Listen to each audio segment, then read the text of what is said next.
খতিব সাহেব আজকে বাসর ঘরে যাবেন। রাতের বেলা বাসর ঘরে যখন যায়, আল্লাহর বান্দা যুবক সালাম দিয়া মসজিদের থেকে বিদায় নিয়া ওই বাসর ঘরে ঢুকলো। ঢুকার পরে একটা সালাম দিল। সালামের পরে মেয়েটা তাকায় দেখতেছে, আমার চেহারার দিকে তাকায় না। কেমন একজন খতিব আমি পাইলাম যে আমার কানের স্বর্ণের অলংকারের দিকে বারবার তাকায়। ইমাম সাহেব বিবাহ করবেন? বলে হ্যাঁ। বলে আমগো এলাকায় দেখি ভালো একটা মেয়ে আছে। তাই নাকি? বলে হ্যাঁ। কেমন? বলে তুলনাই নাই। বলে বাবা কি করে?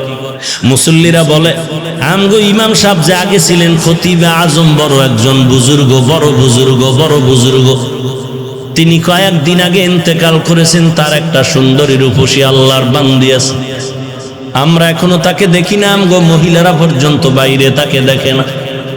যেমন তার চরিত্র তেমন তার চেহারা। বলে আপনারা প্রস্তাব দিয়ে ব্যবস্থা করেন। আমি রাজি হয়ে গেল। এবার প্রস্তাব দেওয়াতে মেয়েটাও রাজি হয়ে গেল। একজন খতিব, আমার বাবার খতিবের জায়গায় যে খতিব, তার সাথে আমার বিবাহ হবে, ভালোই তো, আমি ধন্য হয়ে যাব। মেয়েটা রাজি হয়ে গেল। একজন কোরআনওয়ালা খতিব ও ইমাম আমার স্বামী হয়ে যাবে। বিয়ার তারিখ হয়ে গেল, বিবাহ হলো আজকে বাসর রাত। খতিব সাহেব আজকে বাসর ঘরে যাবেন।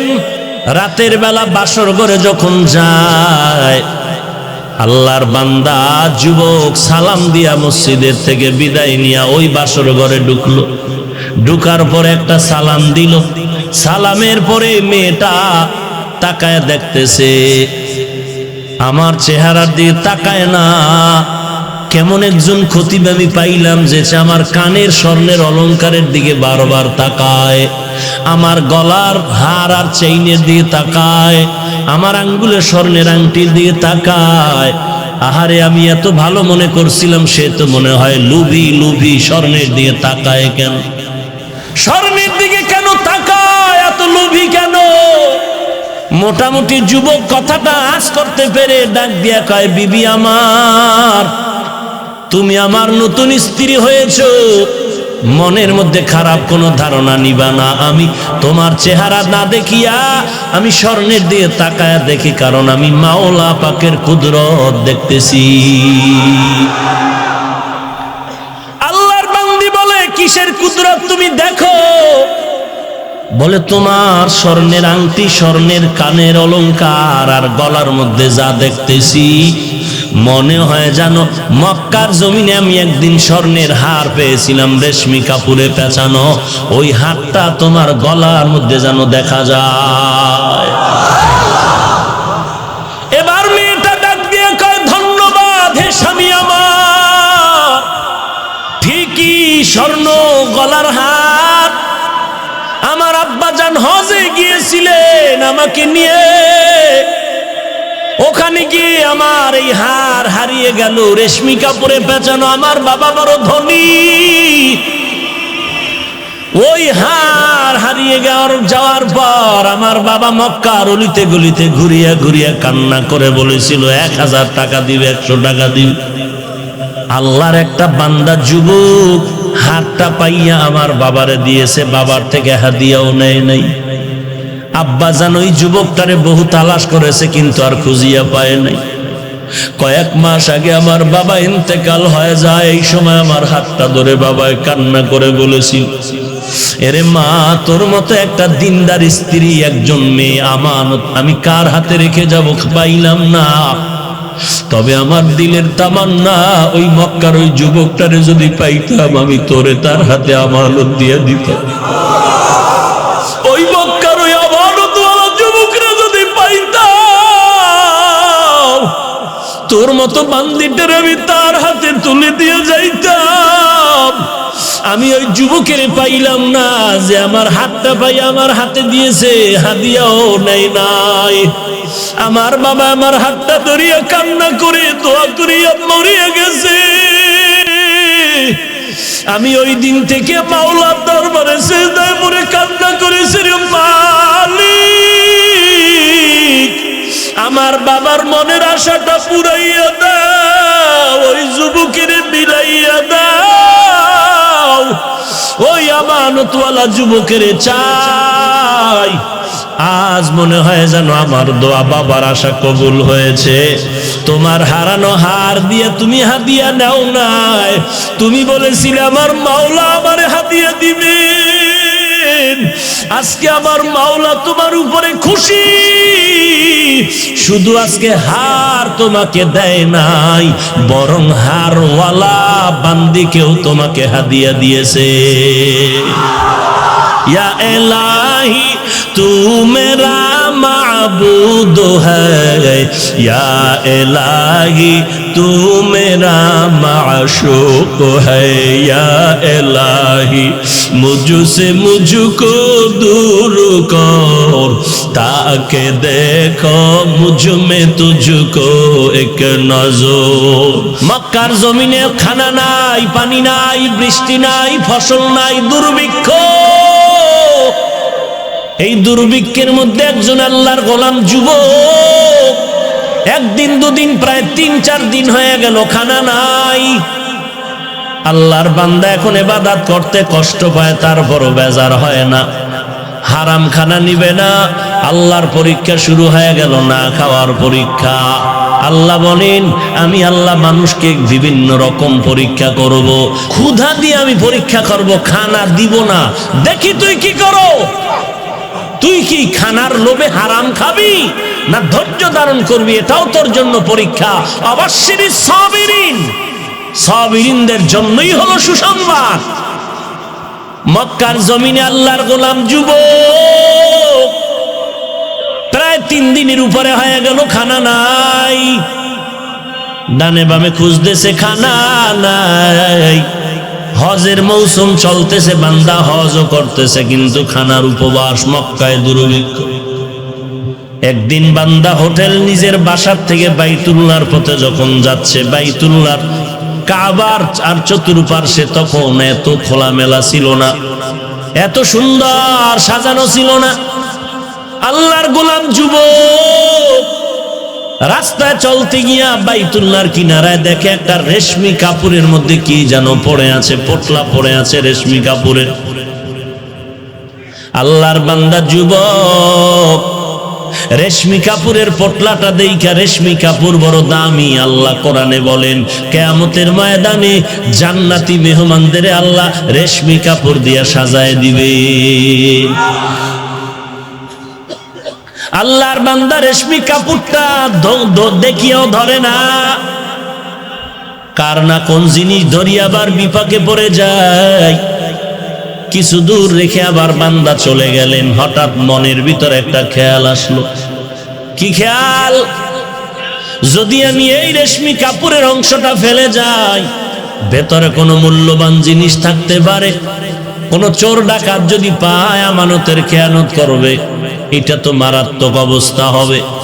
আমি আল্লাহর বান্দা মনের নিয়তটা খাঁটি কইরা যদি আমি আমানতের সাথে যেই লোকটা হারায় গেল, যার জিনিসটা হারিয়ে গেছে তার হাতে পৌঁছাইয়া দিতে পারি, আমি আল্লাহর কাছে অনেক অনেক আমি বরকত পাবো, অনেক পুরস্কার পাবো। এই ভাবনা নিয়া যুবক 3 দিনের না খাওয়া ক্ষুধার যাতনায় বান্দা অনেক কষ্ট করিয়া পেছন দিকে আইসা রেশমি কাপড়ের অংশটা হাতের মধ্যে নিয়ে ডাইরেক্ট বাসায় চলে গেল। রেশমি কাপড়ের অংশটা খুলিয়া ভেতরে তাকায় দেখে সুন্দর একটা স্বর্ণের হার। এমন সুন্দর হার, ওই হারের মধ্যে আবার পেঁচায়া পেঁচায়া 300 মুক্তার দানা দিয়া এক সুন্দর পেঁচানো, সুন্দরভাবে সাজানো। আল্লাহর বান্দা স্বর্ণের হার পেয়ে বড় খুশি, আবার অন্তরে ভয়, না জানি আবার আমার হাতের থেকে এটা খেয়ানত হয়ে যায়। আল্লাহ তুমি যথাযথ পৌঁছায় দেওয়ার রাস্তা খুলে দাও। এরে নবীর উম্মতের দল রেশমি কাপড়ের মধ্যে স্বর্ণের হার পাইল, আবার 300 মুক্তার দানা দিয়া পেঁচানো, ঘরের মধ্যে হেফাজতে রাইখা এবার কে হারাইলো, হারানো ব্যক্তির তালাশে ঘুরতেছে মক্কার ভেতর। হঠাৎ করে আওয়াজ পায়, কে যেন ডাক দিয়া বলতেছে আমার একটা স্বর্ণের হার হারানো গেছে, কেউ যদি পাও আমার হাতে দেওয়া। পাগড়িওয়ালা ডাকে আর বলে। আল্লাহর বান্দা যুবক হযরত কি হারানো গেছে? বলে স্বর্ণের হার। কেমন? বলে রেশমি কাপড়ে পেঁচানো। আর কি? বলে স্বর্ণের হাতে মুক্তার দানা লাগানো। বলে আমার সাথে হাতটা দেন, আমার সাথে চলেন। বুজুর্গ পাগড়িওয়ালাকে নিয়ে নিজের বাসায় চলে গেলেন। স্বর্ণের হার রেশমি কাপড় সহ তার হাতে দিলেন। কয় দিনের না খাওয়া? 3 দিনের না খাওয়া। 500 টাকা রাস্তায় পাইলে ছাড়ে না বাঙালি। এত বড় দামি বয়ানে আইসাও আর একজনের মোবাইল চুরি করিয়া মুসলমান বাড়ি যায়। কত জায়গায় কান্নার আওয়াজ। আমার মোবাইল এরকম 2টা গেল, সমস্যা নাই, তবে দামি দামি নাম্বার গুলো আমার মারাত্মক। অনেকে মানিব্যাগ হারায় কান্দে। এরে মুসলমানের বাচ্চা, তুই ওয়াজ মাহফিলে এসে এমন মারাত্মক অন্যায় করতেছ। তুই কপালে লেখা রাখ, পাথর দিয়া খোদাই করে লেখ, তোর মরার আগে কোনো একটা গজব তোরে ধরিয়া নিবে, কোনো সন্দেহ নাই। হয়তো ঘুমের ঘরে তুই বোবা হয়ে যাবি, না হয় তোর হাত বাঁকা হয়ে যাবে, না হয় তোর ছেলে, না হয় তোর মেয়ে, না হয় তোর স্ত্রীর হাত বাঁকা হয়ে যাবে তোর গুনার কারণে। কারণ চোখের পানির বরদোয়া খালি ফেরত যাবে না রে ভাই। চোখের পানি, কান্নার বরদোয়া বড় কঠিন। কেউ যদি কান্না করে বরদোয়া দেয়, কষ্টের বরদোয়া, এটা লাগবেই, সন্দেহ নাই। অতএব এমন কোন অন্যায় কারোর সাথে করবা না যে অন্যায়ের কারণে চোখের পানি পড়ে যায়। মাজলুমের পক্ষে আমার আল্লাহ, জালেমের পক্ষে আমার আল্লাহ নাই। কথার দ্বারা জুলুম করিও না রে ভাই। ওই যুবক 3 দিনের উপবাস। ওই পাগড়িওয়ালা বলেছিল যে আমার হারানো হাতটা ফিরায় দিবি, তাকে আমি 100 টাকা দান করে দিব হাদিয়া। যুবক মালটা তার হাতে আমানত দিয়ে এবার বিদায় নেয়। এখন বুজুর্গ বলে হাদিয়া নেও। বলে আমি এখন এর বিনিময়ে হাদিয়া নিব না, আমি চাই আমার আল্লাহ দিবে। বলে হাদিয়া নেও। বলে না, হাদিয়া হিসাবে এই মুহূর্তে নিব না। 3 দিনের না খাওয়া, হাদিয়া দেওয়া সুন্নাত, নেওয়া সুন্নাত। তারপরও যুবক নিলেন না। তাকওয়া কার ভয়? हर के दारत खौफ हक दर दिल मदम जन्नतुल मअवा देहद उरा मकाम। বুজুর্গরে হাতটা দিয়ে চলে গেল। পাগড়িওয়ালা বুজুর্গর দিলে বড় আফসোস, এমন একটা সৎ ছেলে কে যে আমাদের হার ফিরায় দিল, হাদিয়াও নিল না। যুবক বাইতুল্লাহর কিনারায় বইয়া মন ভরে তার জন্য দোয়া করলেন। শেষ হয়ে গেল।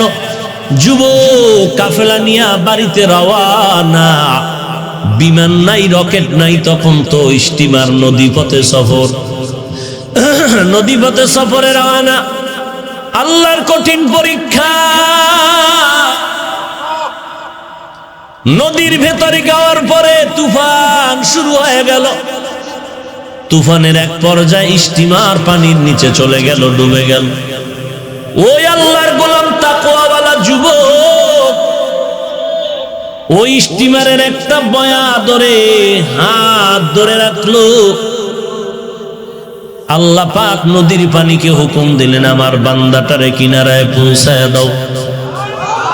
3 দিনের না খাওয়া বান্দা, আল্লাহর গোলাম যুবক পানিতে ভাসতে ভাসতে জংলার কিনারায় চলে গেল। নদীর ওপার উইঠা তাকায় দেখে চতুর্দিকে জঙ্গল, রাস্তা নাই, চলার মতো অচেনা পথ। আল্লাহর বান্দা তাকওয়ার মানদণ্ডে আল্লাহর ভয় নিয়ে রাস্তায় হাঁটে আর আল্লাহর নামের জিকির করে, আল্লাহর জিকির করে। আল্লাহ বলেন ফাযকুরুনি আযকুরুকুম। যেই বান্দা আমার জিকির করে আমিও তার স্মরণ করি, যে আমাকে ভুলে না আমি আল্লাহও তাকে ভুলি না।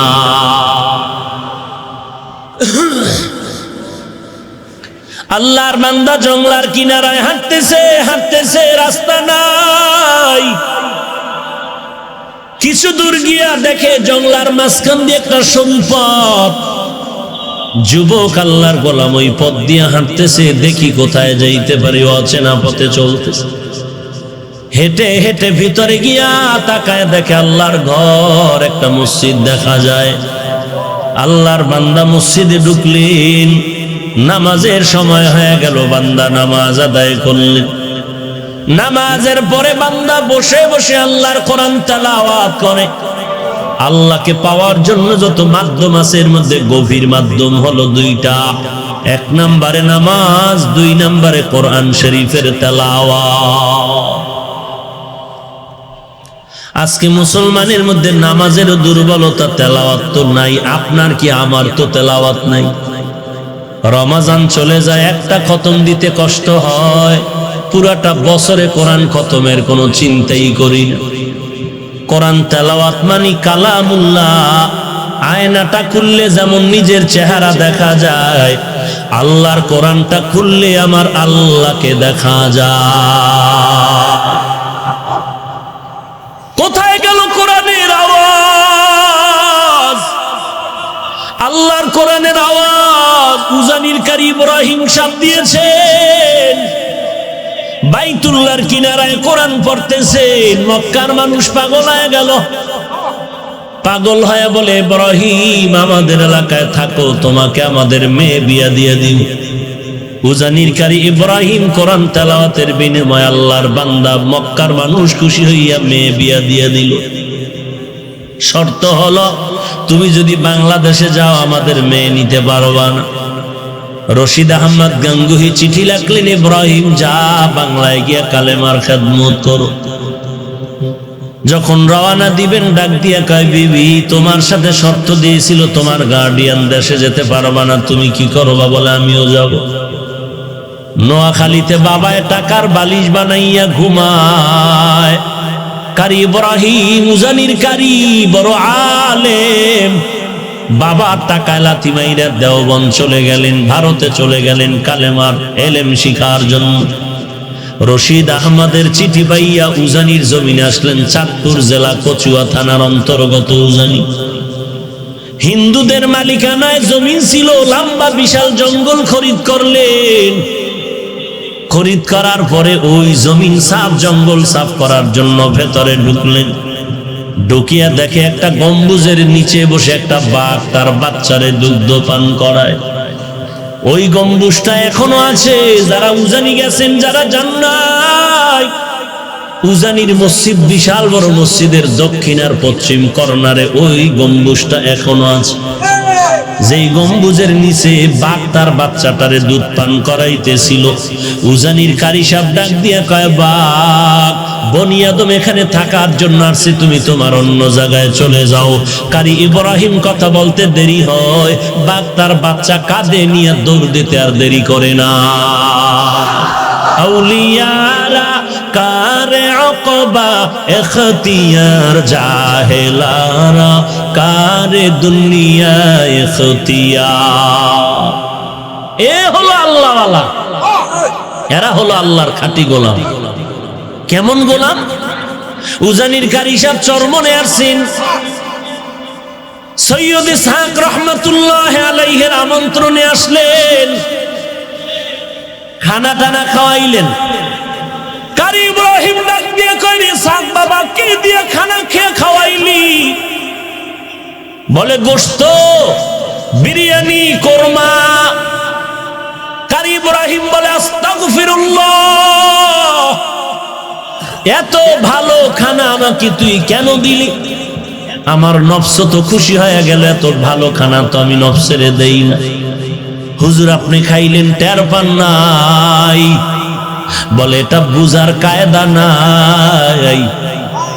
ওরে আল্লাহওয়ালারা দেখতেছো, ওদিকে তাকায় আছে, মনে হয় যেন কি দেখতেছে। আশরাফ আলী থানভী রহমাতুল্লাহ আলাই মুসল্লিদের নিয়ে, ভক্তদের নিয়ে রাস্তা দিয়ে হাঁটতেছেন।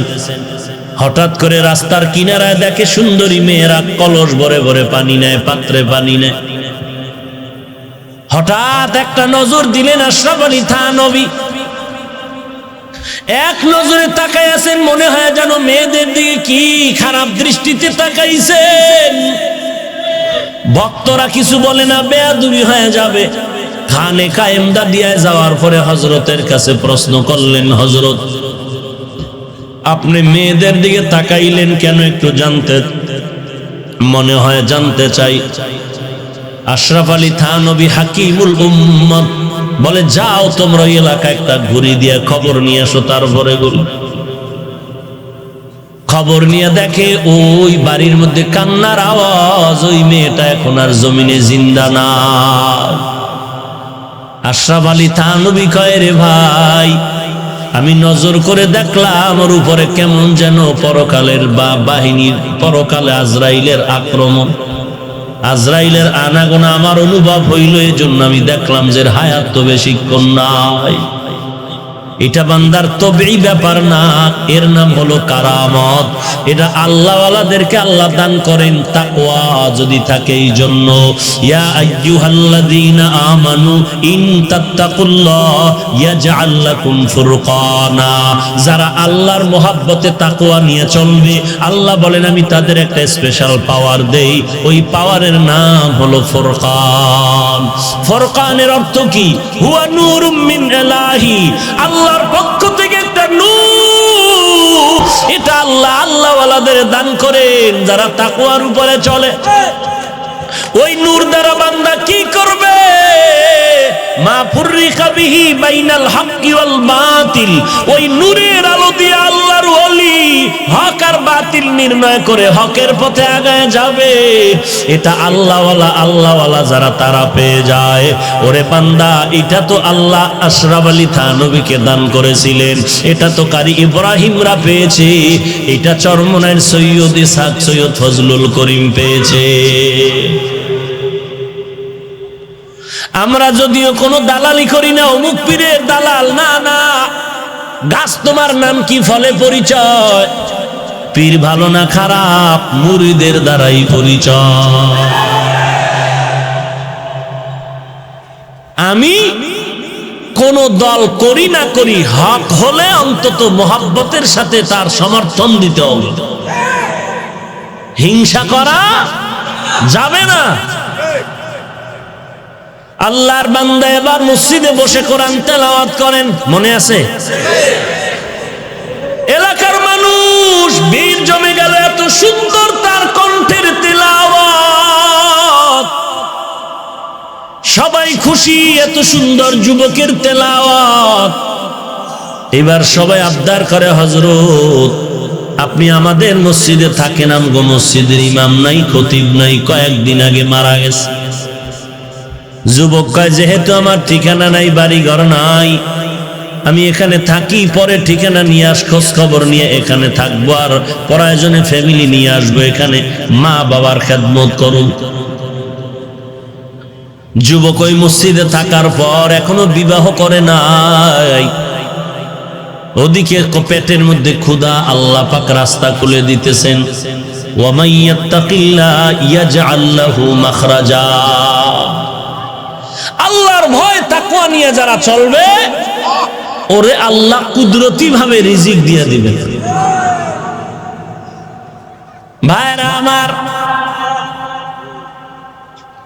যুবক এখন মসজিদের ইমাম আর খতিব, নামাজ পড়ায় মুসল্লিদের মন প্রাণ কেড়ে নিয়েছে। যুবক, এটা কার নেয়ামত?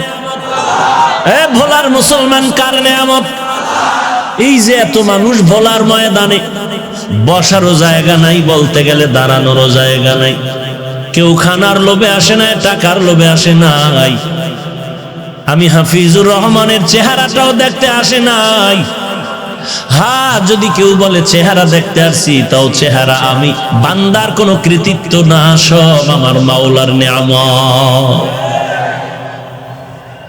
ওরে নবীর উম্মতের দল, তাবলীগের মধ্যে এত খেদমত কেন? চরমনাইয়ের মুরিদ এত বেশি কেন? এরে বান্দা, একজন বক্তার ময়দানে এত মানুষ হয় কেন? এটা তো বান্দা নিজের কিছু না, সব আল্লাহর নেয়ামত। কণ্ঠ আল্লাহ দিছেন, আল্লাহর নেয়ামত। কণ্ঠের মধ্যে আওয়াজ দিছেন, কার নেয়ামত? সুর ভালো, কার নেয়ামত? এই মিয়া কণ্ঠে একটা সুর দিছে, কে দিছে? তো তুমি যদি না হিংসা করো, মূলত তুমি আল্লাহর সাথে বেঈমানি করো। তুমি যদি মনে করো হাফিজ ভাই তুমি এত সুর দাও কেন, তোমার সুর মানুষ শুনে কেন, তোমার এত কণ্ঠ ভালো কেন, তুমি যদি ভিতরে ভিতরে হিংসা করো, মূলত তুমি আল্লাহর নিয়ামতের সাথে বেঈমানি করতেছো। তুমি আল্লাহর নিয়ামতের সাথে গাদ্দারি করতেছো। ওয়ালা ইন কাফারতুম ইন্না আযাবি লাশাদীদ, লা ইন শাকারতুম লাযীদান্নাকুম ওয়ালা ইন কাফারতুম ইন্না আযাবি। নিয়ামতের শুকর আদায় করো।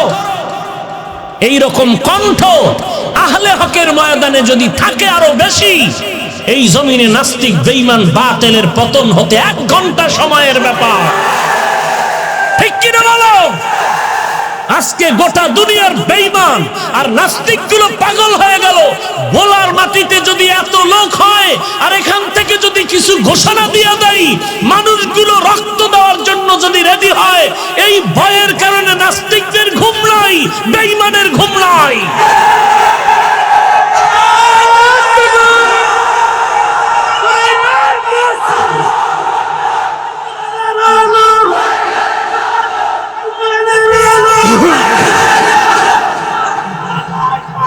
ভাইরা আমার, আমরা বেয়াদব নয়, আমরা উচ্ছৃঙ্খল নয়, আমরা জঙ্গি নয়।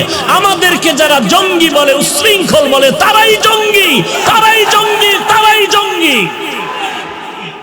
বিশেষ করে কওমি মাদ্রাসার দিকে আঙ্গুল তুলে যারা কথা কিছু বলবে খারাপ, মূলত মাদ্রাসা কওমি খারাপ নয়, তারা খারাপ। আমগো কওমির সন্তান খালি আমার মতো যুবক যারা, এরা যদি একটা বাস লইয়া রাস্তায় নামি, 1 ঘন্টা বাংলাদেশ পবিত্র হয়ে যাবে। কিন্তু গালি শুনতেই আছি, শুনতেই আছি, দিতেছো শুনতেছি, ধৈর্যের পাহাড় হয়ে যাচ্ছি। চতুর্মুখী ষড়যন্ত্র। একটা কথা বলি না কেন, আমরা মদিনার নবীর আদর্শের উম্মত, বেয়াদব নয়। না হয় তুমি এক কথা বললে আমি 10টা বলার ক্ষমতা রাখি, আলহামদুলিল্লাহ। তোরে ল্যাংটা করে দিতে পারি কথা বলে, কিন্তু আমরা বেয়াদবি পছন্দ করি না। আমরা সংঘাত চাই না, আমরা সংঘাত চাই না, আমরা শান্তি চাই। এই জন্যই তো বাতিলের মাথা খারাপ। শুধু কি বাতিলের মাথা খারাপ, ঘরের মধ্যে আগুন লাগিয়েছে ঘরওয়ালা, নিভাবে কে? ঘরের মধ্যে ঘরওয়ালা আগুন লাগালে নিভাবে কে? ঘরের মধ্যে আগুন জ্বলতেছে, আশেপাশের মানুষ দৌড়ায় তাড়াতাড়ি নিভাও। উম্মা গিয়ে দেখে ঘরওয়ালা বয়ে বয়ে বিড়ি টানে। কিরে মগা, ঘরে আগুন লাগছে, তুই ঘরের মধ্যে বিড়ি টানো কারণ? ভাই নিভাবো কসু, আমি লাগাইছি। তা ঘরের মধ্যে ঘরওয়ালা যদি আগুন লাগায় দেয়, নিভাবে কে? আজকে বেদাতি ভণ্ড বাতিলেরা আমাকে গালি দিবে আর আহলে হকেরা প্রতিবাদ করবে, কিন্তু আহলে হক যদি আগুন লাগায়, বিরুদ্ধে লেগে যায়, এই আগুন নিভাবে কে? আল্লাহ ছাড়া কেউ নিভাতে পারে না। বাতিল আমাকে গালি দিবে, খবিস আমাকে গালি দিবে, বেদাতি আমাকে গালি দিবে। আমার আহলে হক কলিজার টুকরা মুসলমান আলেম ওলামা সব দুনিয়ার মুসলমান প্রতিবাদ জানাবে। আহলে হক যদি আবার ব্যানার লাগায় আমার পিছনে লাগে, তো প্রতিবাদের জবাব কে দিবে? একটাই দোয়া চাই। সব মুরব্বীরা বলছে, হাফিজ ভাই ইখলাস নিয়ে চুপ থাকো, তোমার রাস্তা আল্লাহ ক্লিয়ার করে দিবে। এই একটা দোয়া চাই, আল্লাহ যেন ইখলাসের সাথে খেদমত করার তৌফিক দান করে। কথা কি আমগো জবান নাই? আমরা বলতে জানি না? বলতে জানার পরও না বলা, এটা উত্তম সাবিরিনদের গুণ।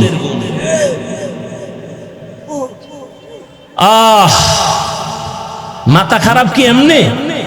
মানুষ উট দুম্বা গরু জবাই দিয়া তবারকের স্লোগান দিয়া তো লোক পায় না। আর এমনি ভোলা আসলে এত মানুষ, চরমনের হুজুর আসলে মানুষ দেখলে মাথা ঠিক থাকে কেউ? ফেতরাতি হিংসা হাসাদ শুরু হয়ে যায়, ফেতরাতি হাসাদ। আল্লাহ হেদায়েত দান করুন। কিন্তু যারা খাঁটি গুণী জ্ঞানী তারা কলিজা ভরে দোয়া করবে যে আমাদের আহলে হকের পরিচয়। আজকে ভোলার মাটিতে এত লোক হওয়া মানি আহলে হকের বিজয়, আহলে হকের বিজয়, আহলে হকের বিজয়, আহলে হকের বিজয়, আহলে বাতিল নয়। আহলে বাতিলদের জন্য ভোলার শহর আজকে নজির স্থাপন করেছে। বাতিলরা কোনোদিনও কোটি টাকা ব্যয় করে এই বিজয় ছিনিয়ে নিতে পারবে না ইনশাআল্লাহ। দোয়া করা উচিত সবার জন্য, কলিজা ভরে দোয়া করা উচিত। আমরা আহলে হকের ব্যানারে চলি, কওমি আলিয়া নাই, কওমি নাই। যারাই নবীর সুন্নাত মানে আল্লাহর গোলামি করে আমরা সবাই এক ঘরের একই ফ্যামিলির সদস্য। মনকে সংকুচিত না করে সংকীর্ণতা দূর করে দিলটাকে প্রশস্ত করুন। মানুষকে বুকে টানা শিখেন, লাথি মারা শিখিয়েন না। লাথি মেরে তাড়ানো শিখেন না, গুণ অর্জন করেন, বুকে টেনে নেন, শত্রুকে বুকে লাগান। শত্রু আজকে বুকে লাগাবেন, কালকে বন্ধু হয়ে যাবে। আল্লাহ সবাইকে হেদায়েত দান করুন। মোনাজাত দিয়ে দিব, আর একটু থাকবেন, আল্লাহ কবুল করেন, বলেন আমিন। কত দূর গেলাম বলবো ঘটনা? হ্যাঁ, এডি পাবলিক ভালোই মনে করে। আল্লাহ সবাইকে কবুল করেন। যুবক আল্লাহর গোলাম, মসজিদের ইমাম, দেখছেন নি কার কারবার কি? কওমি মাদ্রাসায় পড়া ইমামতি আর মুয়াজ্জিনি ছাড়া কি হরব? তো মাদ্রাসায় পড়িয়া আলেম ওলামা ইমামতি করবে না, গরুয়ে করবে। কেমন থাপ্পড় দরকার বেয়াদবকে? কয় মাদ্রাসায় পড়ে কি করবি? কওমিওয়ালারা মসজিদের ইমামতি ছাড়া আর কি করবি? ডিসি হতে পারবি, এসপি হতে পারবি? আমগোর শখ আছে কোনো? এই চেয়ারের মেয়াদ নাই, ডিসির চেয়ারের মেয়াদ আছে, এসপির চেয়ারের মেয়াদ আছে, এমপির চেয়ারের মেয়াদ আছে, কোরআনওয়ালার চেয়ারের কোনো মেয়াদ নাই। ডিসি সাহেব কয় হাফিজ ভাই ভালো আছেন, দোয়া চাই। এমপি সাহেব দোয়া চায় আলেম ওলামার কাছে। এর থেকে আর সম্মান কি? এর থেকে বেশি চাওয়া মানে ফিডা। এই সম্মান কে দিছেন? তো আমাকে ডিসি হওয়া লাগবে কেন? এমপি হওয়া লাগবে কেন? এরপরে যদি কেউ জনগণ ধৈর্য কয় কয়েকদিন থাকেন তো বসলাম, জনগণ ধাক্কা দিয়ে বসাই দিলে কয়েকদিন থাকলাম, সেটা ভিন্ন কথা। আমাদের কোনো শখ নাই। আল্লাহ এটা সম্মানের চেয়ার দিয়েছেন, রসুলের মোহাব্বত আর কোরআনের বরকত। কথা ঠিক না? ইমামতি করে, চিন্তা করছেন এত হিংসা দিলের মধ্যে? আল্লাহ সবাইকে হেদায়েত দান করুন। যুবক আল্লাহর গোলাম, ইমামতি করতেছেন, কিছুদিনের মধ্যে মুসল্লিদের মনের ভিতরে এমন একটা আশান্বিত উদয় হয়ে গেল যে ইমাম সাহেব আমাদের এখন তো অবিবাহিত, বিবাহের প্রয়োজন। ইমাম সাহেব বিবাহ করবেন? বলে হ্যাঁ। বলে আমগো এলাকায় দেখি ভালো একটা মেয়ে আছে। তাই নাকি? বলে হ্যাঁ। কেমন? বলে তুলনাই নাই। বলে বাবা কি করে? খেয়াল করেননি সবাই? মুসল্লিরা বলে আমগো ইমাম সাহেব যে আগে ছিলেন খতিবে আজম, বড় একজন বুজুর্গ, বড় বুজুর্গ, বড় বুজুর্গ, তিনি কয়েকদিন আগে ইন্তেকাল করেছেন। তার একটা সুন্দরী রূপসী আল্লাহর বান্দি আছে, আমরা এখনো তাকে দেখি না। আমগো মহিলারা পর্যন্ত বাইরে তাকে দেখে না। যেমন তার চরিত্র তেমন তার চেহারা। বলে আপনারা প্রস্তাব দিয়ে ব্যবস্থা করেন, আমি রাজি হয়ে গেল। খেয়াল করেন ভালো করে। এবার প্রস্তাব দেওয়াতে মেয়েটাও রাজি হয়ে গেল। একজন খতিব, আমার বাবার খতিবের জায়গায় যে খতিব, তার সাথে আমার বিবাহ হবে, ভালোই তো, আমি ধন্য হয়ে যাব। ওই আল্লাহর বান্দি আম গাছে আম হয়, কোনোদিন মান্দার গাছে আম পাওয়া যাবে না। হ্যাঁ, মেয়েটা খুশি হয়, একজন আল্লাহওয়ালা পাইছি, আমার স্বামী আমার কপাল ধন্য। আর ভোলার মেয়েরা কয় হুজুর লাগবে না, দাড়িওয়ালা চাই না, একজন রমনা পার্কের যুবক নিয়ে আসো। ঠিক নি? এরে মা বোনের আসেনি পর্দার আড়ালে? আছে? এরে আম্মা জান, আমিও তো মায়ের সন্তান। আপনারা কত দূর থেকে এসেছেন বয়ান শোনার জন্য গো মা। আপনার কি মনে চায় না আপনি একজন এমন আলেমের স্ত্রী হবেন, এমন একজন আলেমের মা হয়ে কবরের দিকে যাবেন, যে আপনার সন্তান আপনার জানাজার ইমামতি করায় আপনাকে দাফন করে রাখবে? আপনার সন্তানের পেছনে হাজার হাজার মানুষ দাঁড়ায় দাঁড়ায় ইমামতির নামাজ পড়বে।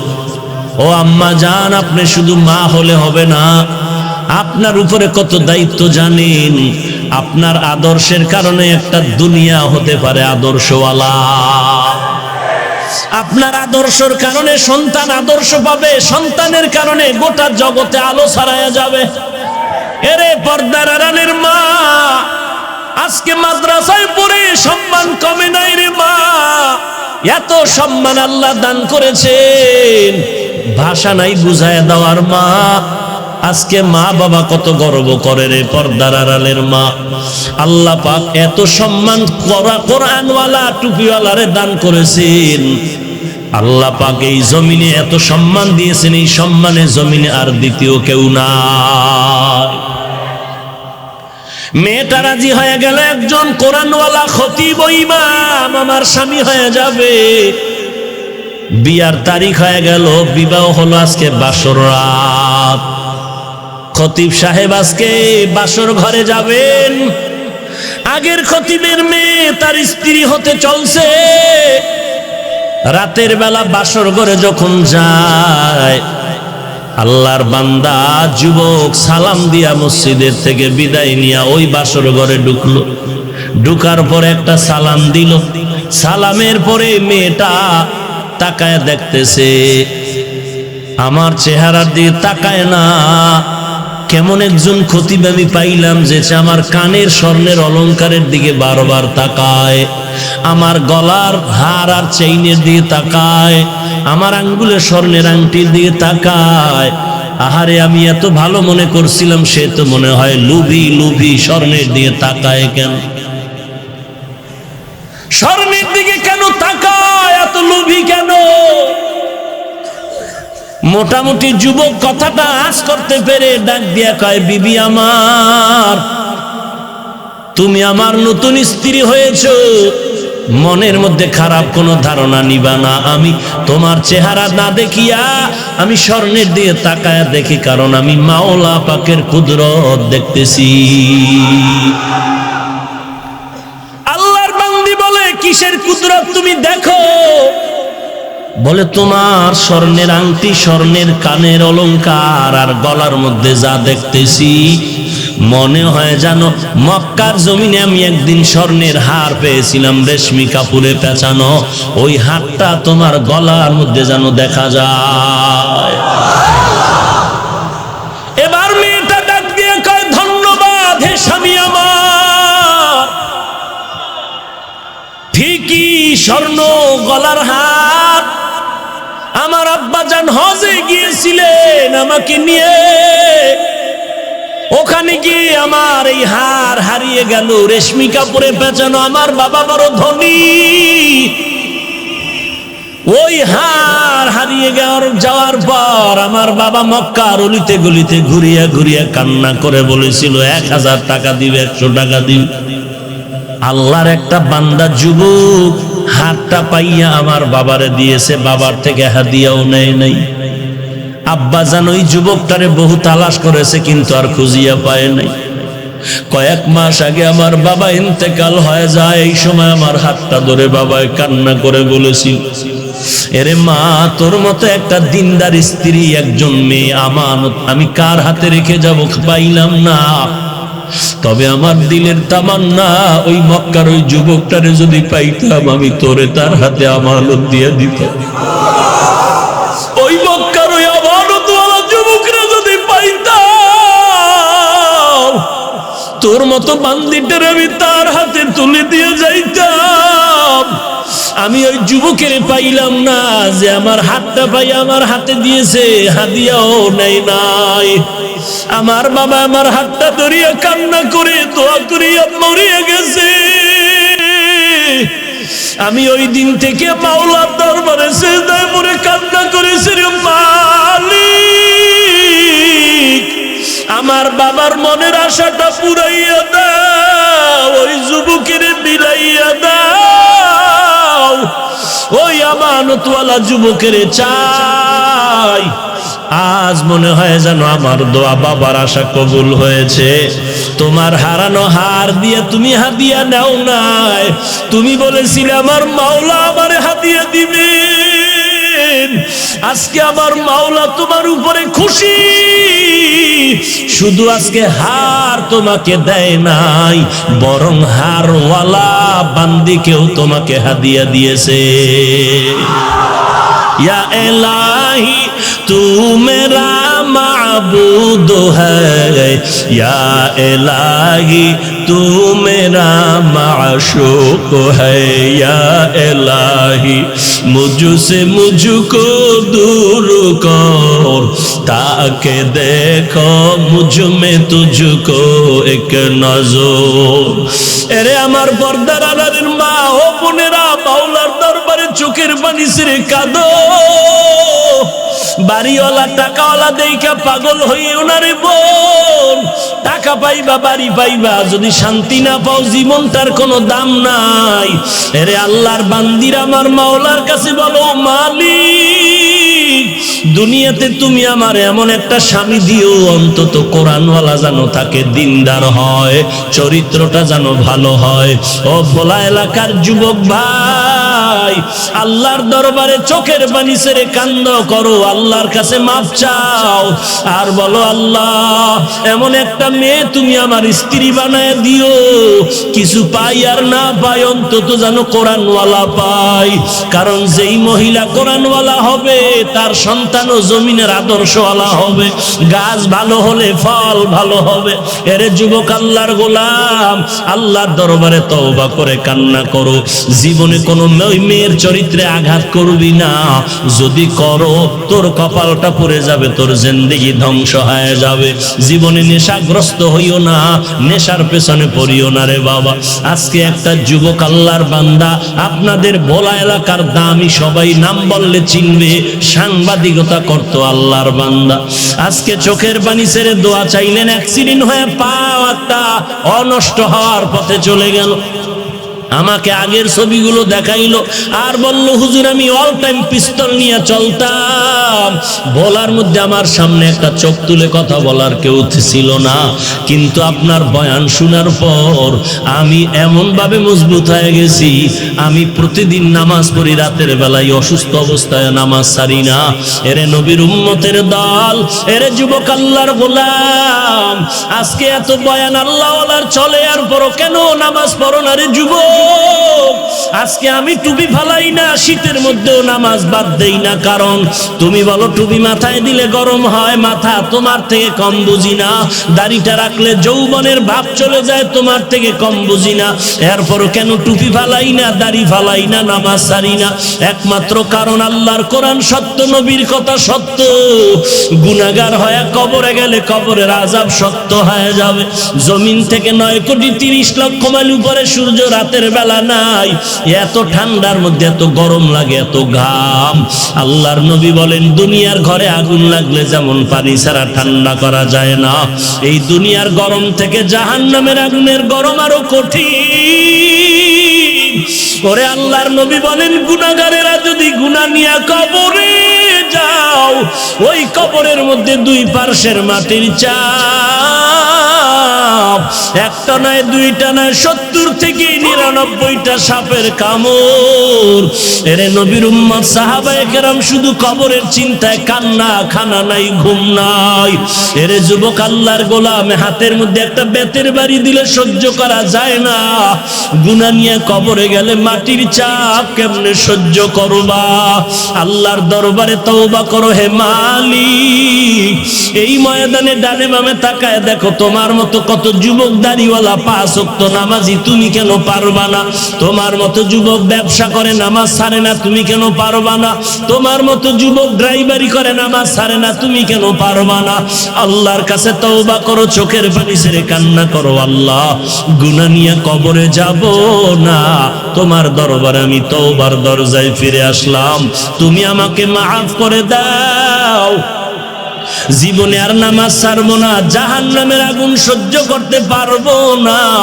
আজকে থেকে ধোঁকায় পরে যত গুনাহ করছি তওবা কর দরজায় ফিরে আসলাম, আর জীবনে গুনাহ করব না, নামাজ ছাড়বো না, মা বাবাকে কষ্ট দিব না, আলেম ওলামাদের বিরোধিতা করব না, আর কোনোদিন দেশের বিরুদ্ধে জাতির বিরুদ্ধে ষড়যন্ত্র করব না, আর কোনোদিন নবীর সুন্নতের বাহিরে চলবো না। জীবনে টুপি আর ছাড়বা না, নামাজ ছাড়বা না। ওরে আমি টুপিদারির কারণে তো আমাদের সম্মান কমে নাই। তুমিও বাজার করো, আমিও বাজার করি, তুমিও 3 বেলা খাও, আমিও 3 বেলা খাই, তুমিও বিয়া শাদী করেছো, আমিও করেছি।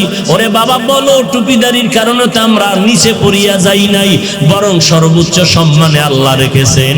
তবে তওবা করো, আল্লাহর কাছে চোখের পানি ছেড়ে কান্না করো। কান্না যদি না থাকে আল্লাহকে বলো, আল্লাহ কান্নাওয়ালা চক্ষু দাও। এক ফোঁটা চোখের পানি যদি তোমার চোখ থেকে বের হয়ে যায়, মদিনার নবী বলেন গাভীর ওলান থেকে দুধ বের করে ভেতরে যেমন ঢুকানো সম্ভব না, কান্নাওয়ালা বান্দাকে জাহান্নামে দেওয়াও সম্ভব না। এখানে আপনারা বসছেন বয়ানে, ঘর পর্যন্ত যাওয়ার গ্যারান্টি কারো হাতের মধ্যে নাই। অতএব তওবা করো, আল্লাহ আর গুনাহ করব না, নামাজ ছাড়ব না রে মালিক।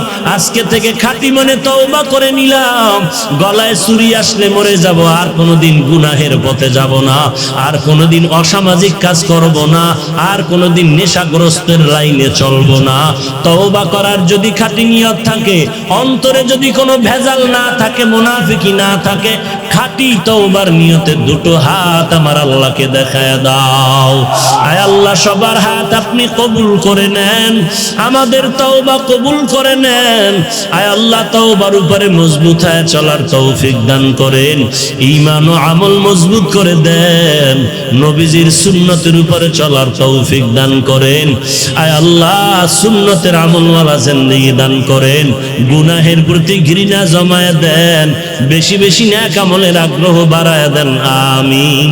আলহামদুলিল্লাহি রাব্বিল আলামিন। والصلاة والسلام على سيد الأنبياء والمرسلين وعلى آله وأصحابه أجمعين يا أرحم الراحمين يا أرحم الراحمين يا أرحم الراحمين। সবাই জবান খুলে দোয়াটা পড়েন, রব্বির হামহুমা কামা রব্বায়ানি সগীরা, রব্বির হামহুমা কামা রব্বায়ানি সগীরা, রব্বির হামহুমা কামা রব্বায়ানি সগীরা। اللهم إنك عفو تحب العفو فاعف عني. اللهم إنا نسألك رضاك والجنة. اللهم إنا نعوذ بك من سخطك والنار. اللهم اجعلني في عيني صغيرا وفي أعين الناس كبيرا. اللهم إني أستودعك حياتي وإيماني وعملي وأهلي ومالي وعزتي فإنه لا يضيع ودائعك. ربنا ظلمنا أنفسنا وإن لم تغفر لنا وترحمنا لنكونن من الخاسرين. ربنا آتنا في الدنيا حسنة وفي الآخرة حسنة وقنا عذاب النار. ربنا لا تزغ قلوبنا بعد إذ هديتنا وهب لنا من لدنك رحمة إنك أنت الوهاب. ও দয়ার মালিক, এই ভোলার ময়দানে কুদরতের নজর দিয়ে তাকায় দেখেন 3 দিন ব্যাপী তাফসীরুল কোরআন মাহফিল এই উলামায়ে কেরামদের মজলিসে আয় আল্লাহ কত উলামায়ে কেরামরা হাত তুলেছেন, সাদা দাড়িওয়ালা মুরব্বীরা হাত তুলেছেন, ব্যবসায়ী শ্রমিকরা, চাকরিজীবী, ছোট ছোট বাচ্চা ছাত্র ভাইরা হাত তুলেছেন, পর্দার আড়ালের মা বোনেরা হাত তুলেছেন। আয় আল্লাহ আমরা টাকা চাই না, বাড়ি চাই না, জাহান্নামের আগুন থেকে নাজাত চাই রে আল্লাহ। মেহেরবানি করে আমাদের সবাইকে নাজাতের ব্যবস্থা করে দেন। জীবনের সমস্ত গুনাহগুলো নবীজির মহাব্বতে মাফ করে দেন। নবীজির সুন্নতের আমলওয়ালা জিন্দেগি দান করেন। অন্তর থেকে রিয়া হাসাদ কিবির দূর করে ইখলাস দান করেন। আয় আল্লাহ কারো হাত খালি ফিরায়া দিয়েন না। আয় আল্লাহ সবাইকে গুনাহমুক্ত জিন্দেগি দান করেন। নেক আমলের আগ্রহ বাড়ায়া দেন। সারা দুনিয়াতে শান্তি দান করেন। যারা বেঁচে আছেন দীর্ঘ নেক হায়াত দান করেন। ও দয়ার মালিক পর্দার আড়ালের মা বোনদের নেককার হিসাবে কবুল করেন, আবেদা জাহেদা হিসাবে কবুল করে নেন। বেশি বেশি নেক আমল করার তৌফিক দান করেন।